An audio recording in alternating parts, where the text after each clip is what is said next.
సమ్మిట ఉమాదేవి స్వరపరిచిన నవపారిజాతాలు. నేటి కథ సంపంగి. రచన ఏరువ శ్రీనాథ్ రెడ్డి.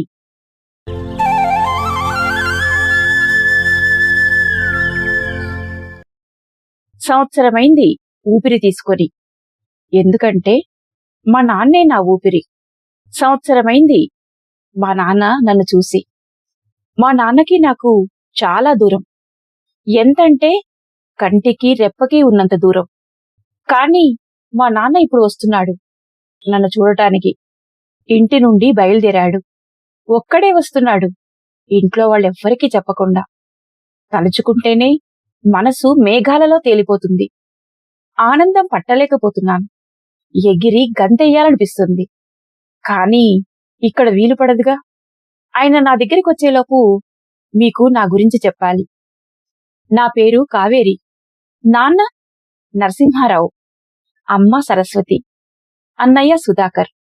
ఊళ్ళో వ్యవసాయం చేసి వడ్డీ వ్యాపారస్తులకు ఆస్తులు కూడబెట్టే బదులు మనమే వడ్డీ వ్యాపారం చేద్దామని ఉన్న పొలాన్ని అమ్మేసి ఈ చిన్న పట్టణానికి వచ్చి ఫైనాన్స్ వ్యాపారం పెట్టాడు మా నాన్న. మా అన్నయ్య సుధాకర్ పుట్టిన 6 నెలల వరకు మొదట్లో బాగానే గడిచింది. స్నేహితులు, బంధువులు, నమ్మిన వాళ్లు తప్ప మా నాన్నని ఎవరూ మోసం చేయలేకపోయారు. దాంతో మా నాన్న వ్యాపారం దెబ్బతిన్నది. ఇదంతా మా అన్నయ్య సుధాకర్ పుట్టిన వేళా విశేషమని మా నాన్న బాధపడుతుంటే, మా అమ్మ పోనీలేండి, ఈసారి మనకి లక్ష్మీదేవి పుడుతుందిలే అని మా నాన్నని ఓదార్చిన సంవత్సరానికి నేను పుట్టాను. మా అన్నయ్య నిజంగానే సరస్వతీ పుత్రుడు. అవును మరి, మా అమ్మ పేరు సరస్వతేగా.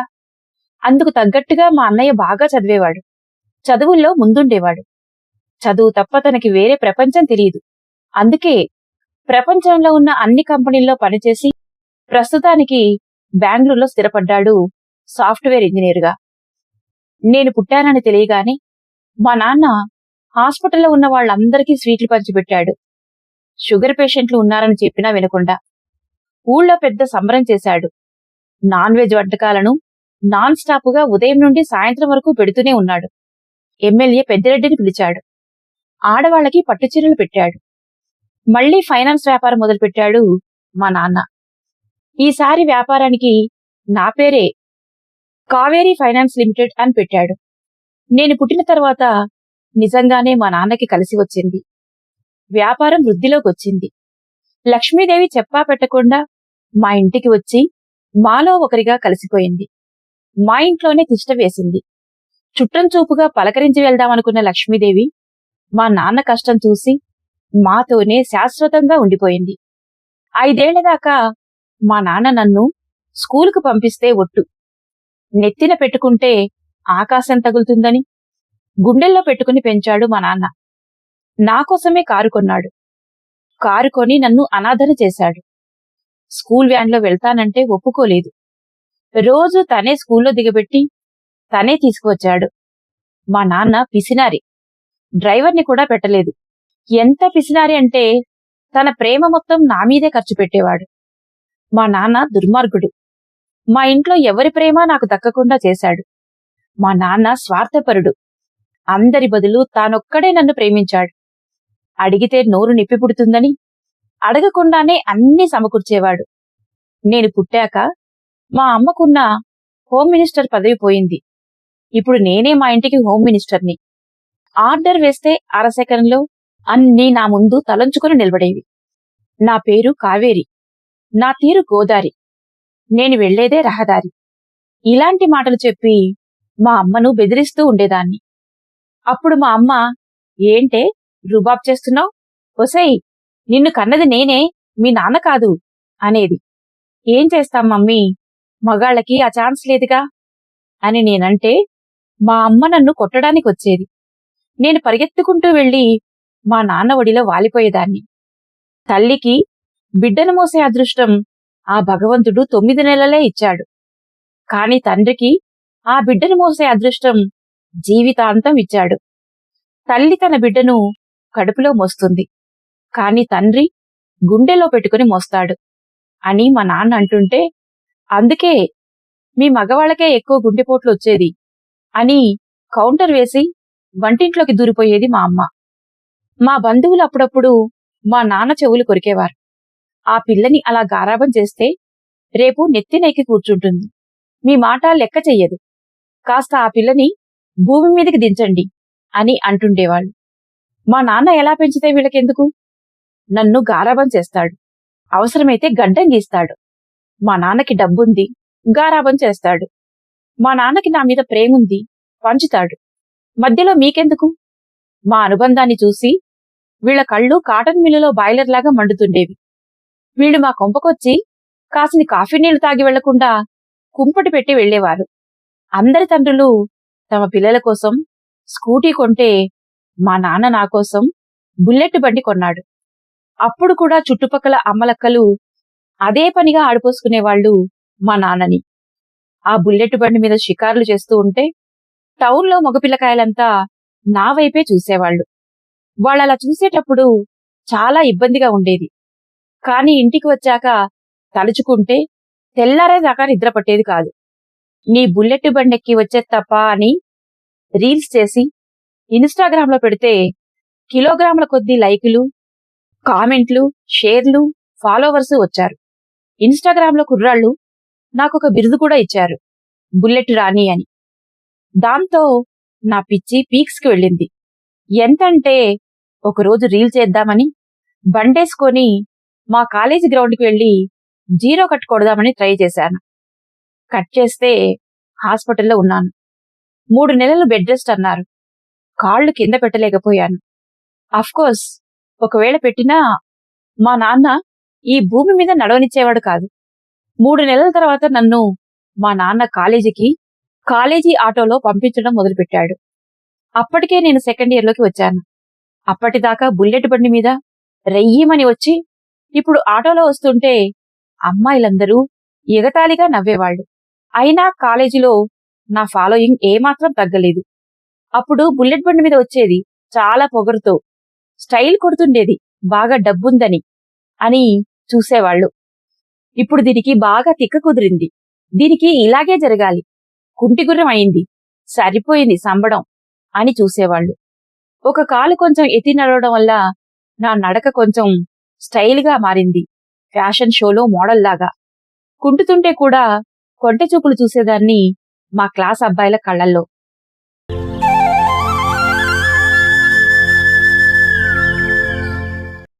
మా నాన్న బయలుదేరి ఉంటాడు. ఎంత దూరం వచ్చాడో ఏమో, సగం దూరం వచ్చి ఉంటాడు. ఎదురు చూసేటప్పుడే దూరం ఇంకా దూరం అవుతుంది ఎందుకో. ఇదే మాట సీను అన్నప్పుడు చాలాసేపు నాకు అర్థం కాలేదు. సీను ఎవరో కాదు, మమ్మల్ని కాలేజీకి తీసుకొచ్చి ఇంటి దగ్గర దిగబట్టే మా కాలేజీ ఆటో డ్రైవర్. ఇలాంటి కొటేషన్లు వాడి ఆటో మీద రోజుకొకటి ఉండేది. మరి ఎలా వస్తాయో ఇలాంటి కొటేషన్లు? వాడి గుండె గదిలో అద్దెకుంటాయనుకుంటా. ఆటో ఎక్కిన దగ్గర నుండి దిగే వరకు పాటలే పాటలు, పెద్ద సౌండ్తో పెట్టేవాడు. అన్ని ప్రేమ గీతాలే, విరహ గీతాలే. ఆటోలో ఉన్న మా అమ్మాయిలందరం ఆ పాటలనే హమ్ చేసుకుంటూ, ఆ పాటల పల్లకిలో స్విమ్ చేసుకుంటూ తెగ ఎంజాయ్ చేసేవాళ్లం. సీనుగాడు కూడా విమానం తోలుతున్నట్టే ఫీల్ అయ్యి ఆటో తోలేవాడు. చేతిలో స్టీరింగ్ అయితే విష్ణుచక్రంలా తిరిగేది. గేరు మార్చే స్టైల్ కూడా రజనీకాంత్ స్టైల్ని గుర్తు చేసేది. కొత్త కొత్త డ్రెస్సులు వేసేవాడు. ఆటో నిండా అదో రకమైన వాసన, సువాసన, పెర్ఫ్యూము 10 సార్లు కొట్టేవాడు రోజుకు. ఆటోలో వచ్చే పాటలకు అనుగుణంగా మ్యూజిక్ లైట్స్ వాడి ఆటోని ఆడిటోరియం చేశాడు. ఆ ఆటోని ఎంతో ముద్దుగా చూసుకునేవాడు. చిన్న గీత పడినా మల్టీ స్పెషాలిటీ హాస్పిటల్లో అడ్మిట్ చేసేసేవాడు. మరక మంచిది కాదు అనేవాడు. ఆటోని పువ్వుల్లో పెట్టి చూసుకోకపోయినా ఆటోలో రోజు కొన్ని రోజా పువ్వులుండేవి. మా ఆటోలో ఉన్న ఆడపిల్లలంతా ఆ సీనుగాడితో ఒకటే ముచ్చట్లు, ఈలలు, గోలలు. సీనుగాడు కూడా ఏవో కొన్ని సరదా కబుర్లు చెప్తూ చిలిపిజోకులు వేసేవాడు. కొంచెం నలిపైన నాటీబాయ్ మా సీనుగాడు. చేస్తున్న పనిని ఇంత సంతోషంగా చేసే వ్యక్తిని మా సీనుగాడినే చూస్తున్నాను. తను ఆటో డ్రైవర్ అని కించిత్ కూడా గిల్ట్ ఫీల్ అయ్యేవాడు కాదు. మొదట్లో సీనుగాడు నాతో ఏమీ మాట్లాడేవాడు కాదు. బహుశా నేను నరసింహారావు కూతుర్ని అవడం వల్లనేమో కొంచెం భయంగా ఉండేవాడు. ఒకరోజు నా దెబ్బ తగిలిన కాలితో ఆటో ఎక్కలేకపోతుంటే తనే చెయ్యి అందించాడు. లేదు లేదు, నేనే చెయ్యి ఇవ్వమన్నాను. నా చెయ్యి పట్టుకున్నప్పుడు ఎంత వణికిపోయాడో పాపం. ఆ స్పర్శ ఇంకా నా మనసులో పచ్చగా పదిలంగా అలాగే ఉంది. ఆ రోజు వాకిట్లో మా నాన్న లేడు. ఆ రోజు నుండి ఇద్దరం కొంచెం కొంచెం మాట్లాడుకోవడం మొదలుపెట్టాం. నేను ముందు సీట్లో శ్రీనుగాడి పక్కనే కూర్చునేదాన్ని. దానివల్ల ఒక సౌలభ్యం ఉంది. నాకిష్టమైన పాటలు నేను పెట్టుకోవచ్చుగా. స్టీరింగ్ తన చేతుల్లో ఉంటే రిమోట్ నా చేతుల్లో ఉండేది. ఆటో ఆయన చేతుల్లో, పాట మన చేతుల్లో.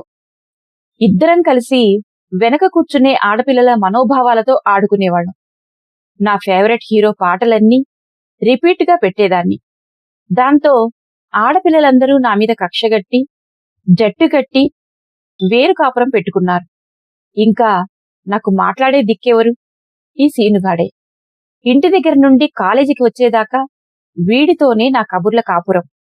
మా నాన్న ఊరి చివర ఇల్లు కట్టుకోవడం వల్ల మొదట సీనుగాడు మా ఇంటికే వచ్చి నన్నెక్కించుకొని చివర్లో నన్ను దింపేవాడు. దీనివల్ల మాకు ఇంకా ఎక్కువసేపు మాట్లాడుకునే అవకాశం కలిగింది.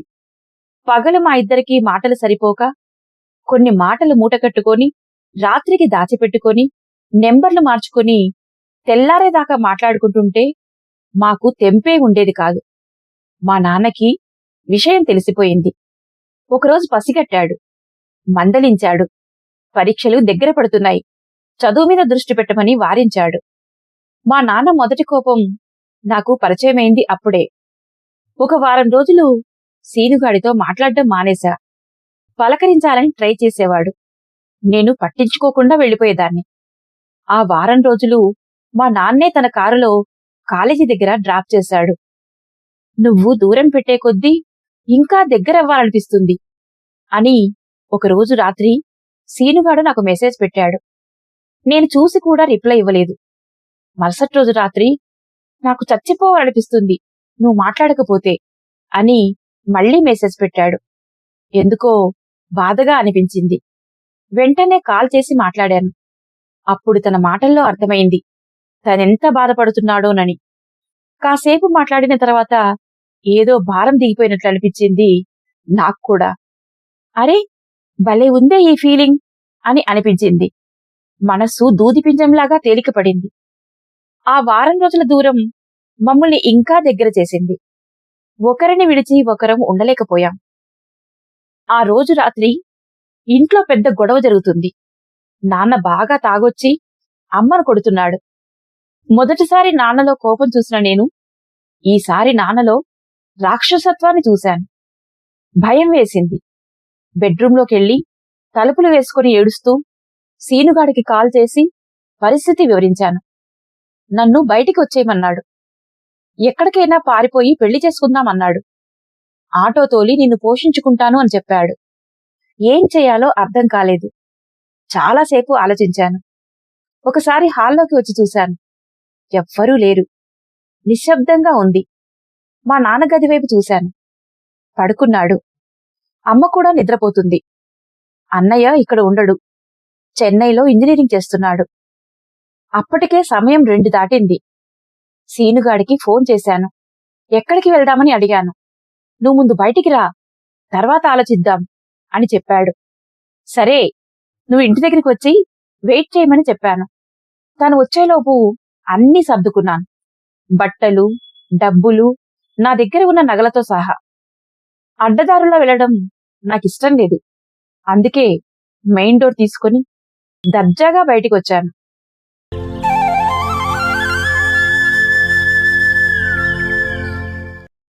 అంతా చీకటి. శీతాకాలం కదా, ఒకటే చలి. మంచు వానలా కురుస్తుంది. శరీరం నా ఆధీనంలో లేదు. ఒళ్లంతా వణుకు. సీనుగాడికి ఫోన్ చేశాను. ఎత్తలేదు. మళ్లీ చేశాను. ఎత్తలేదు. మళ్లీ చేశాను. ఫోను స్విచ్ ఆఫ్ వచ్చింది. బాగా కోపం వచ్చింది.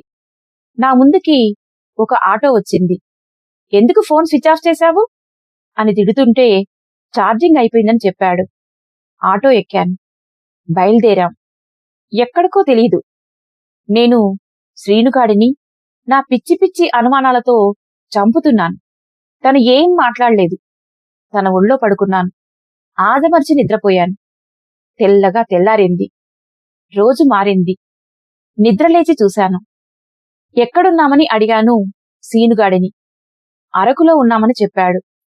ఒకసారి ఆటో దిగి చుట్టూ చూశాను. ఎంత ప్రశాంతంగా ఉంది.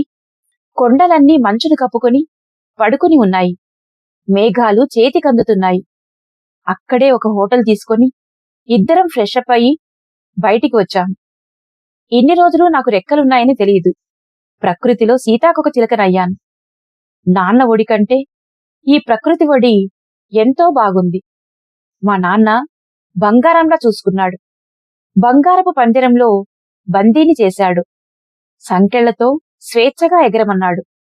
ఈ ప్రపంచంలోకి తీసుకొచ్చింది మా నాన్న. అయితే నాకు మరో ప్రపంచాన్ని పరిచయం చేసింది సీనుగాడే. మా నాన్న దగ్గర గాలిపటంలా ఎగిరాను. కాని దారం మా నాన్న చేతిలో ఉంది. ఇక్కడ నేను పక్షిని. దూరం తప్ప ఏ దారం నన్ను ఆపలేదు. పగలంతా కొండకోనల్లో ఇద్దరం హనీమూన్కి వచ్చిన జంటల్లాగా ధైర్యంగా స్వేచ్ఛగా విహరించాం. రాత్రికి రూమ్కి చేరుకున్నాం.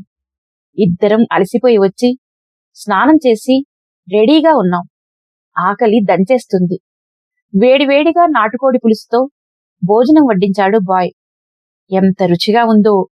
నేనెప్పుడూ అలాంటి భోజనం చేయలేదు. ఇద్దరం తినేసి కాసేపు అలా బాల్కనీలో కూర్చున్నాం. అప్పుడు తెలిసింది నాకు శ్రీనుగాడికి సిగరెట్ అలవాటు ఉందని. అది చూసి సైలెంట్గా రూంలోకి వెళ్లి పడుకున్నాను. వచ్చి సారీ చెప్పాడు. నువ్వు తిడతావని ఇన్ని రోజులు చెప్పలేదన్నాడు. సిగరెట్ మానేస్తానని ఒట్టు వేశాడు. కాని నేను చెప్పాను, సిగరెట్ మానేసి మందు అలవాటు చేసుకో. రోజూ ఇంటికి తాగి రావాలి. ఇంటికొచ్చి నన్ను కొట్టాలి. అప్పుడే కదా మనం భార్యాభర్తలమని గుర్తుకొచ్చేది అని అనడంతో శ్రీనుగాడు నవ్వాడు. ఇంకా ఏవేవో మాట్లాడుకున్నాం. భవిష్యత్తు ప్రణాళికలు వేసుకున్నాం. సీనుగాడు కళ్ళు చింతనిప్పుల్లా ఉన్నాయి. పాపం రాత్రంతా నిద్రలేదు కదా. ఒక్కడే అంత దూరం నుండి డ్రైవ్ చేసుకుంటూ వచ్చాడు కదా. ఇక్కడ చలి చంపేస్తుంది. ఇద్దరం పడుకున్నాం ఒకే దుప్పట్లో. నేను చాలా పిసినారి మా నాన్నలాగా. కాని సీనుగాడు దూరం జరిగాడు. నేను ఇంకాస్త దగ్గరగా జరిగాను. తనని అల్లుకుపోయాను. మొదటిసారి మగాడిలో ఉన్న వేడి పరిచయమైంది. ఆ రోజు ఆడదానిలా ఉండాలనిపించింది. మనసే కాదు, శరీరం కూడా ప్రేమను కోరుకుంటుందని నాకప్పుడే తెలిసింది. ఒక బంధం అనుబంధంగా మారేది ఇప్పుడే అనుకుంటా. ఒక బంధం బలంగా తయారయ్యేది ఇక్కడే అనుకుంటా. ఒక స్త్రీ సంపూర్ణ స్త్రీ అయ్యేది ఒక మగాడి దగ్గరే అని నాకు అనిపించింది. నేను ఎంత దగ్గరగా జరిగితే సీనుగాడు అంత దూరం జరుగుతున్నాడు. అలా జరిగి జరిగి మంచం మీద నుండి కింద పడ్డాడు. ఒక్కసారిగా నేను పెద్దగా నవ్వాను. చాలాసేపు నవ్వాను. ఆటోవాడికి పడని ఆడదంటూ లేదు అని నీ ఆటో మీద కొటేషన్ రాశావుగా, ఇప్పుడు రాయి ఈ కొటేషన్. ఆడది తలుచుకుంటే ఆటోవాడినైనా ఆడి కార్లలో తిరిగేవాడినైనా పాతాళంలోకి పడివేయగలదు అని. నేనలా అంటుంటే నా వైపు గుర్రుగా చూశాడు. సీనుగాడు మళ్లీ వచ్చి పడుకున్నాడు. పక్కన పడుకుంటే కుర్రాడు పడిపోతున్నాడని చెప్పి గుండెల మీద పడుకున్నాను. తన గుండెల్లో నిద్రపోదామని ముద్దు పెట్టాను. చలనం లేదు. గట్టిగా కౌగిలించుకున్నాను. స్పందన లేదు. ఉలుకు పలుకు లేకుండా శవంలాగా పడున్నాడు. ఏంటి, ఏమైందని అడిగాను. ఏం మాట్లాడలేదు. లైటు వేశాను. నా ఆడతనాన్ని ప్రదర్శించబోయాను. ఇంకాస్త ముడుచుకున్నాడు. ఏం చెయ్యాలో అర్థం కాలేదు. చాలాసేపు ఆలోచించాను. తను నిద్రపోతున్నాడు. దుప్పటిలాగి, ఏమైంది నీకు? నన్నెందుకు దూరం పెడుతున్నావు? నేను నీకు నచ్చలేదా? నేను నీకొద్దా అని గట్టిగా అడిగి ఏడ్చాను. నువ్వు కావాలి, కాని ఇది వద్దు. ఇప్పుడు వద్దు. దీనికోసం రాలేదు, నీకోసం వచ్చాను. నేను పెళ్లి చేసుకుందాం అనుకుంటున్నాను అని నిద్రపోయాడు. అదే వాడు నాతో మాట్లాడిన చివరి మాట. తలుపు కొట్టిన చప్పుడు. ఎదురుగా నాన్న, మావయ్యలు నన్ను లాక్కెళ్లి కారెక్కించారు. ఏడుస్తున్నాను. తెల్లారి మా ఇంటికొచ్చేదాకా ఆ ఏడుపు అలానే కొనసాగింది. మా నాన్న కోపంలాగా. సీనుగాడు ఏమయ్యాడో తెలియదు. మేమింటికొచ్చిన వారం రోజులు మా నాన్న బయటికి వెళ్ళలేదు.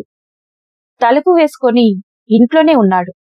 అప్పటికే ఊరంతా పాకిపోయిందట. ఫలానా నరసింహారావు కూతురు ఆటోవాడితో లేచిపోయింది అని అమ్మ చెప్పింది. 8వ రోజు రాత్రి మా నాన్న నా దగ్గరికి వచ్చి ఇలా అన్నాడు. తప్పు చేశాను. నేను నీకు అన్నీ ఇచ్చి అనాథన చేశాను. తోడు కోసం వెళ్ళావు. ఇంట్లో ఒక ఆడపిల్ల తప్పు చేస్తే ఆ కుటుంబమంతా తలదించుకోవాల్సిందే. తల ఉండి దించుకోవడం కంటే ఆ తలే లేకుండా ఉంటే మంచిది అని కోపంగా వెళ్ళిపోయాడు నా దగ్గర నుండి. బయట నుండి గడియ పెట్టాడు. ఎంత అరిచినా, ఎంత పిలిచినా, ఎంత ఏడ్చినా తీయలేదు. ఏడ్చి ఏడ్చి ఎప్పటికో నిద్రపోయాను.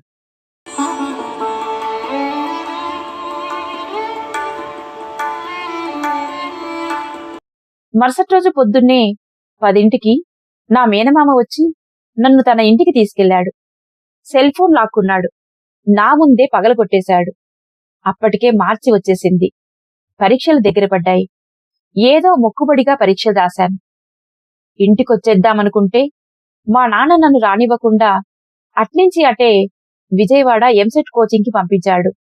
ఎగ్జామ్స్ రాశాను. రిజల్ట్స్ వచ్చింది. మంచి ర్యాంక్ రాలేదు. అయినా కూడా మా నాన్న డొనేషన్ కట్టి గుంటూరులో ఓ పేరున్న పెద్ద కాలేజీలో నన్ను చేర్పించాడు. నన్ను అస్సలు ఇంటికి రానిచ్చేవాడు కాదు మా నాన్న. అన్నీ మా మేనమామే చూసుకునేవాడు. నెలకోసారి వచ్చేళ్లేవాడు మా నాన్న నన్ను చూడటానికి. వచ్చినప్పుడు మాత్రం నా కళ్ళలోకి సూటిగా చూసి మాట్లాడలేకపోయేవాడు.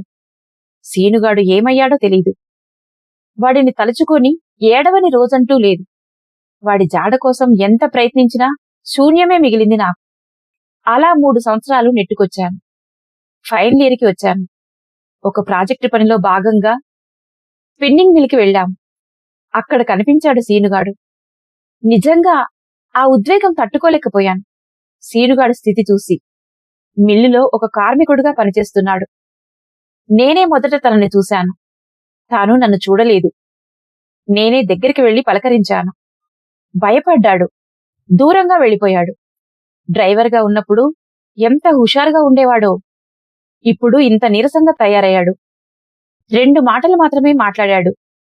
నెంబర్ తీసుకుని వచ్చేశాను. రాత్రి హాస్టల్కి వచ్చి కాల్ చేశాను. జరిగిందంతా చెప్పాడు.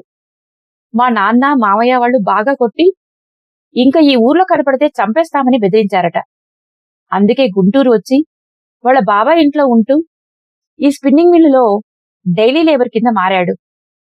మనుషులు మమ్మల్ని విడదీసిన విధి చూశారా మా ఇద్దరిని ఒకే ఊరిలో ఎలా కలిపిందో? మళ్లీ మాటలు మొదలైనాయి. ఈసారి మా ఇద్దరి మాటల్లో ప్రేమ, ఆకర్షణ లేదు.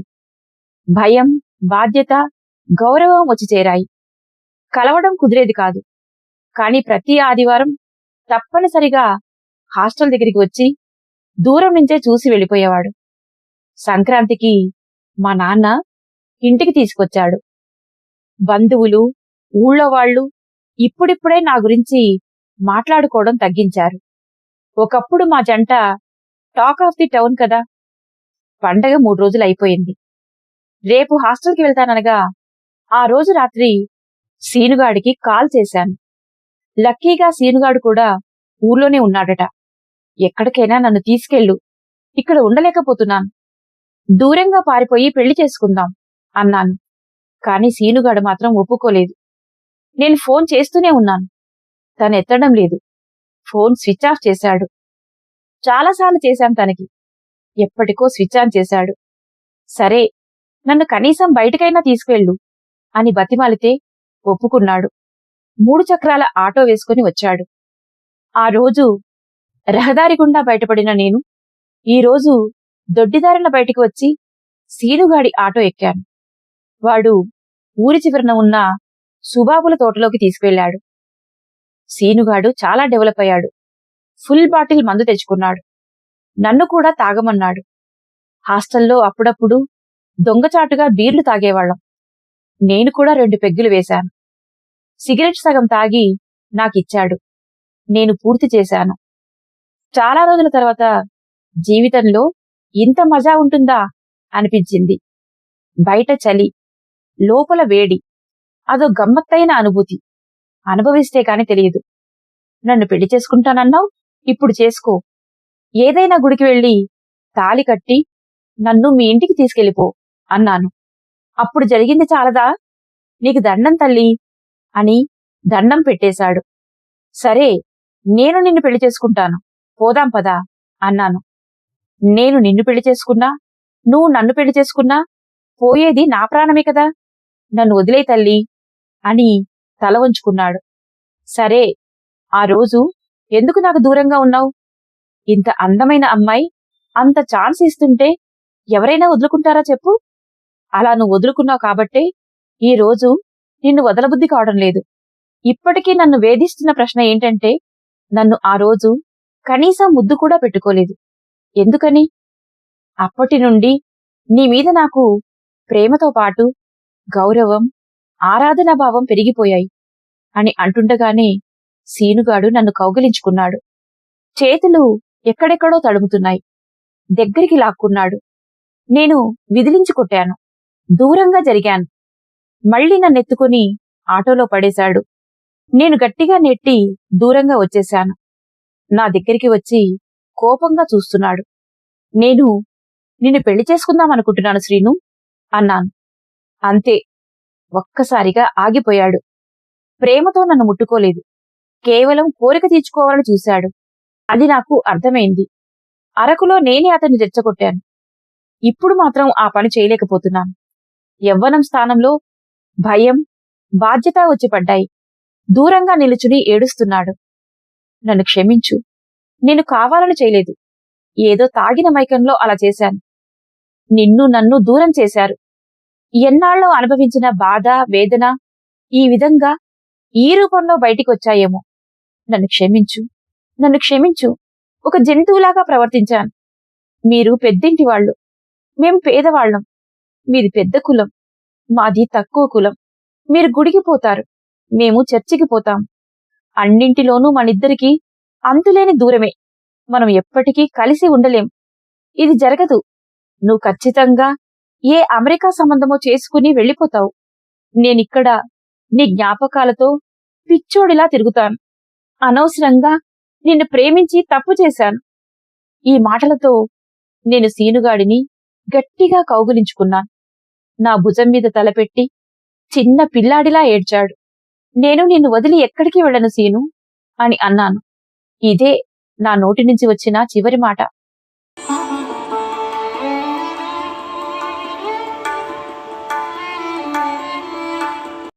ఎలా తెలిసిందో, ఎలా వచ్చాడో తెలియదు. మా నాన్న ఒక్కడే అక్కడికి వచ్చాడు. ఈసారి మా మామయ్యలు రాలేదు. ఆయన్ని చూసి మేమిద్దరం ఒక్కసారిగా ఉలిక్కి పడ్డాం. దూరం దూరంగా నిల్చోలేదు. సీనుగాడు చెయ్యి పట్టుకొని ధైర్యంగా నిలుచున్నాను. మా ఇద్దరిని అలా చాలాసేపు చూశాడు మా నాన్న. ఏమీ మాట్లాడలేదు.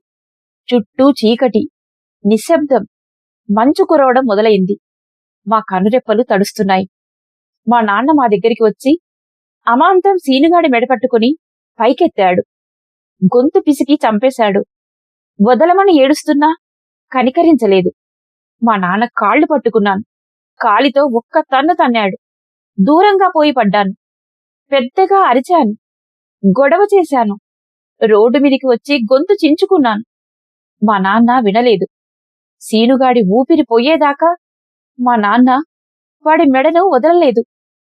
మా నాన్న చంపేశాడు సీనుగాడిని. కాని నేనెంత అరుస్తున్నా సీనుగాడు మాత్రం అస్సలు అరవలేదు. ఎదురు తిరగలేదు, ప్రతిఘటించలేదు. వాడి కళ్ళల్లో ఆనందం తప్ప అసలు భయం కాని, బాధ కాని లేదు. స్వేచ్ఛగా ప్రాణాలు వదిలాడు మా నాన్న చేతుల్లో.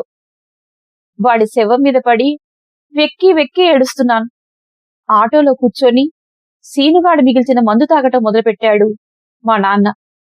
నా ఏడుపు వినలేక చెవులు మూసుకున్నాడు. ఎందుకంటే నేనేడుస్తుంటే చూడలేడు మా నాన్న చిన్నప్పటి నుంచి. నా ఏడుపు చూడలేక కళ్ళు మూసుకున్నాడు. నేను ఈసారి మా నాన్న ఒళ్ళో పడుకొని ఏడవటం మొదలుపెట్టాను.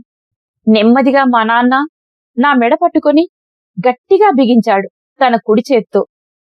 గొంతు పిసికాడు, చంపేశాడు. నా ఊపిరి పోయేదాకా ఓపిగ్గా నా గొంతు నులిమాడు. నా ఏడుపు ఆగిపోయింది. మా నాన్న ఒడిలో నా ప్రాణం పోయింది. అదే నాకు సంతోషం. ఎంతమంది కూతుళ్లకు దక్కుతుంది ఈ అదృష్టం?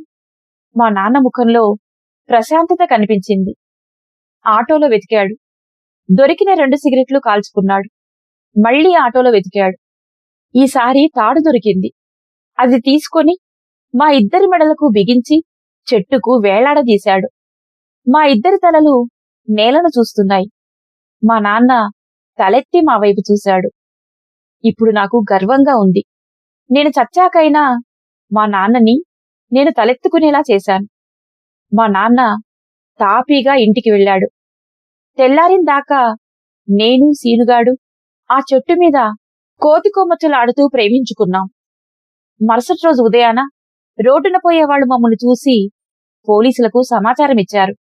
మా నాన్న మంచి పనే చేశాడు. రోడ్డుకి చాలా దగ్గరలోనే అందరికీ కనపడేట్టుగా మమ్మల్ని వేలాడదీశాడు. పోలీసులు వచ్చారు. మమ్మల్ని హాస్పిటల్కి తీసుకెళ్లి పోస్టుమార్టం చేశారు. ఎవరి శవాలు వాళ్ళకు అప్పగించారు.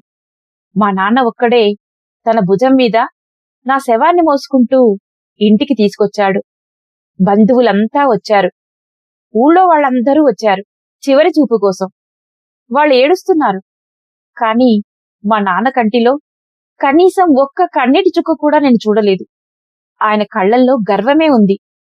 కాని సీనుగాడి శవాన్ని ఇంటికి తీసుకెళ్లలేదు. బస్టాండ్ సెంటర్లో శవాన్ని ఉంచి, మా అబ్బాయి మృతిపై మాకు అనుమానంగా ఉంది, మాకు న్యాయం జరగాలి అని సాయంత్రం దాకా ధర్నా చేశారు. కాని మా నాన్నకి టైం వేస్ట్ చేయటం ఇష్టం ఉండదు. సాయంత్రం అవుతుందనగా నన్ను మా నాన్న మా పొలంలోకి మోసుకొచ్చి తనే సొంతంగా గొయ్యి తవ్వి అందులో నన్ను పూడ్చిపెట్టి మట్టి కప్పాడు. చేతులకు ఉన్న మట్టి దులుపుకున్నాడు. పోలేదు.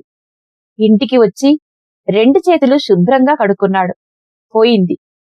మరుసటి రోజు పేపర్లో ప్రేమ జంట ఆత్మహత్య అని రాశారు. చదివిన వాళ్లందరూ మమ్మల్ని ఆడిపోసుకున్నారు, తిట్టుకున్నారు. ఒక్కరు కూడా మా మీద జాలి చూపించిన వాళ్ళు లేరు. వీళ్ళకిదేం పోయే కాలం, వీళ్ళకిది జరగాల్సిందే. ముండలు చదువుకోమని పంపిస్తే ప్రేమ గీమ అని ప్రాణాల మీదకి తెచ్చుకున్నారు. ఇలాంటి వాళ్ళు ఉంటే ఎంత, పోతే ఎంత అనే మాటలు నాకు వినపడ్డాయి. మా బంధువులైతే నేనప్పుడే అన్నాను కదా ఇలాంటి ఘనకార్యమేదో చేస్తుందని అని మాట్లాడుకున్నారు. 10 రోజుల తర్వాత మా నాన్న నాకు 10 లక్షలు కట్టి పాలరాతితో సమాధి కట్టించాడు. ఈ 10 రోజులు మా నాన్న కష్టం చూడలేకపోయాను. పోలీసుల చుట్టూ, డాక్టర్ల చుట్టూ, రాజకీయ నాయకుల చుట్టూ కాళ్ళు అరిగేలా తిరిగాడు. అందరినీ డబ్బుతో కొన్నాడు, డబ్బుతో కొట్టాడు. కష్టపడి సంపాదించుకున్న డబ్బు నేను చచ్చాక కూడా నాకోసమే వినియోగించాడు. కేసు కొట్టేశారు. మా నాన్న ఇప్పుడు నిర్దోషి, ఏ పాపమూ చేయలేదు. కాని కొంతమంది బంధువులు మాత్రం మా నాన్నే మమ్మల్ని చంపేసి ఆత్మహత్యగా చిత్రీకరించాడని చెప్పుకున్నారు. అవును, మా నాన్న నన్ను చంపాడు. అయితే మీకేంటి? ఆయన పెంచుకున్న ప్రాణాన్ని ఆయనే తీశాడు. మనం గొర్రెని పెంచుకుంటాం, కసాయివాడికి అమ్మట్లా. కోడిని పెంచుకుంటాం, ఆదివారం అమ్మవారికి బలివట్లా. ఇది కూడా అంతే. ఇంతకాలం ప్రేమగా పెంచుకున్న పిల్ల ఒక అనామకుడితో తిరుగుతుంటే, కులం తక్కువ వాడితో కులుకుతుంటే ఆయనకి మండదా మరి? ఊర్లో ఆయన పరువేం కావాలి? నలుగురు నానా రకాలుగా నా కూతురు గురించి మాట్లాడుకుంటున్నారని ఆయనకు మాత్రం బాధగా ఉండదా? వాళ్ళ నోళ్లు మూయించాలని నా నోరు మూసేశాడు. నేనొక్కటే చెప్తున్నానబ్బా, పెంచునోడికి ప్రాణం తీసే హక్కు ఉంటుంది. అది మొక్కైనా, మనిషైనా, జంతువైనా. ఎంత ప్రేమ లేకపోతే మా నాన్న తన చేతులతో నన్ను చంపేసుకుంటాడు? మా నాన్న కంటే గొప్ప నాన్న ఎవరున్నారు ఈ లోకంలో? పెంచిన ఆ చేతులే పరువు కోసం నా ప్రాణాలు తీశాయి. ఉయ్యాలూపిన ఆ చేతులే ఉరితాడు వేశాయి. ఊపిరి పోసిన ఆయనే నా ఉసురు తీసేశాడు. నా జన్మకి సార్థకత చేకూరుతుంది. మా నాన్న ఒడిలో ప్రాణాలు వదిలేసినందుకు. నా బ్రతుకుకి ఒక అర్థం దొరికింది. అర్ధాంతరంగా అది ముగిసినందుకు. మా నాన్న నన్ను చంపి సంవత్సరమైంది. నా సమాధి దగ్గర దీపం వెలిగించడానికి ఇప్పుడు వస్తున్నాడు. వచ్చాడు. దీపం వెలిగించాడు. దండేశాడు. దండం పెట్టుకున్నాడు. కాసేపు నా పక్కనే కూర్చున్నాడు. ఎంత హాయిగా ఉంది నా మనసు ఇప్పుడు. సంవత్సరం తర్వాత మా నాన్నని చూశాను. మా నాన్నలో ఎలాంటి పశ్చాత్తాపం, భయం, బెరుకు లేదు. అదే ధైర్యం, దర్పం, పట్టుదల, గర్వం కనిపించాయి. నా దగ్గర నుండి నిదానంగా లేచి వెళ్ళిపోయాడు. కారెక్కి కొంత దూరం వెళ్లి ఒక చోట ఆపాడు. అది ఒక అనాథ శరణాలయం. లోపలికి వెళ్లి పెంచుకోవడానికి ఒక ఆడపిల్ల కావాలి అని అడిగాడు. అక్కడున్న పిల్లలందరూ వరసగా నిలబడ్డారు. ఎవరిలోనన్నా నా పోలికలు కొంచెమైనా ఉన్నాయేమోనని వెతికాడు. ఒక అమ్మాయి నాకు దగ్గరగా ఉన్నట్టు అనిపించి చేయి చూపించాడు. ఆ అమ్మాయి ఏడుస్తూ వెనక్కి వెళ్ళింది. ఇంకొక అమ్మాయి వైపు చేయి చూపించాడు. కాని ఆ అమ్మాయి కూడా దగ్గరికి రాలేదు. భయపడి ఏడుస్తూ పారిపోయింది. మా నాన్న దగ్గరికి వచ్చే కొద్దీ అందరూ ఏడుస్తూ భయంతో అక్కడి నుండి పారిపోయారు. మా నాన్న అలాగే చూస్తూ నిలబడిపోయాడు. వెనక్కి వచ్చి కారులో కూర్చుని డోర్లన్నీ మూసేసుకున్నాడు. అప్పుడు ఏడ్చాడు మా నాన్న బిగ్గరగా. ఆ ఏడుపు ఎవరికీ వినపడలేదు, ఒక్క నాకు తప్ప. ఎందుకంటే నేను ఆయన కూతుర్ని, ఆయన చేతుల్లో పెరిగిన పసిపాపను, ఆయన చేతుల్లో ప్రాణాలు వదిలిన ఆడపిల్లను. ఆ అనాథ శరణాలయంలోని ఒక్క ఆడపిల్ల కూడా మా నాన్న దగ్గరికి ఎందుకు రాలేదు? ఎందుకు మా నాన్నను చూసి అందరూ భయపడి పారిపోయారు? మా నాన్న అంత దుర్మార్గుడా?